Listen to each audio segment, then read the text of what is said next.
Konnichiwa, Kevin Tomoshimasu.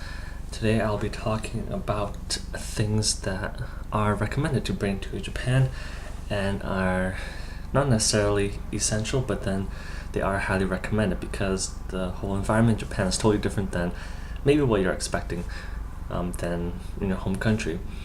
So to start things off, I just want to apologize for a super long video last time. I don't know if you guys saw all of it, but I'll try to make this one shorter so that everything will, come by really quickly and get straight to the point.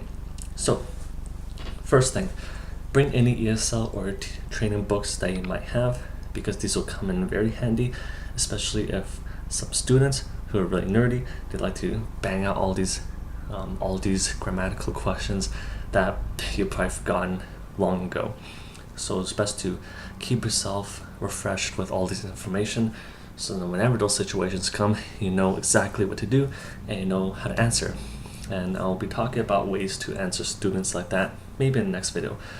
Second, any Japanese language books that you may have or any phrase books that are portable to bring with, because this will be very important, especially if you don't know Japanese or you know very little.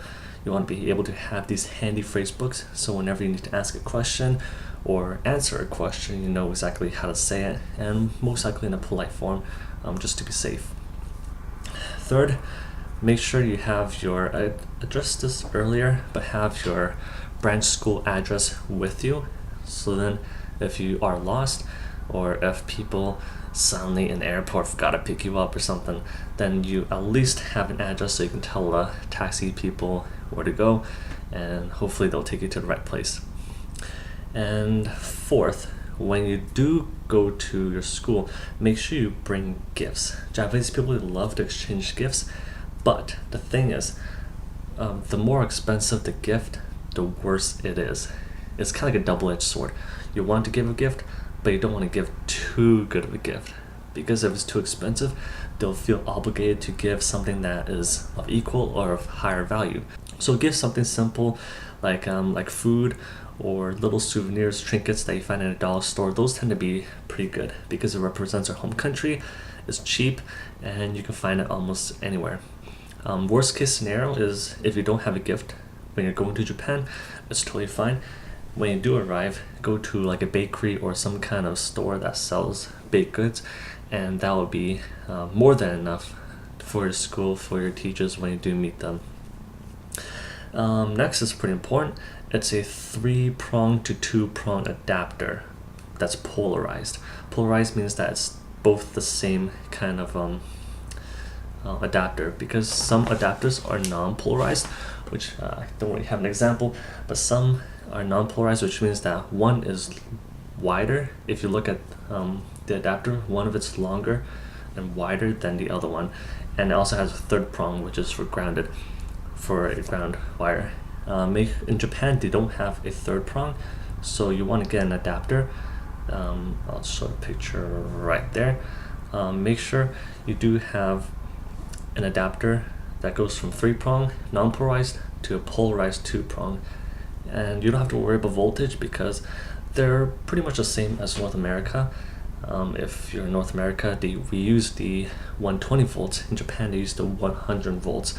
So you're not gonna get as much power compared to if you're using appliances here, but you're pretty much safe. If it comes from places like the UK or from China or Korea where you use 220 or maybe even 230 or 240 volts, you do need an adapter.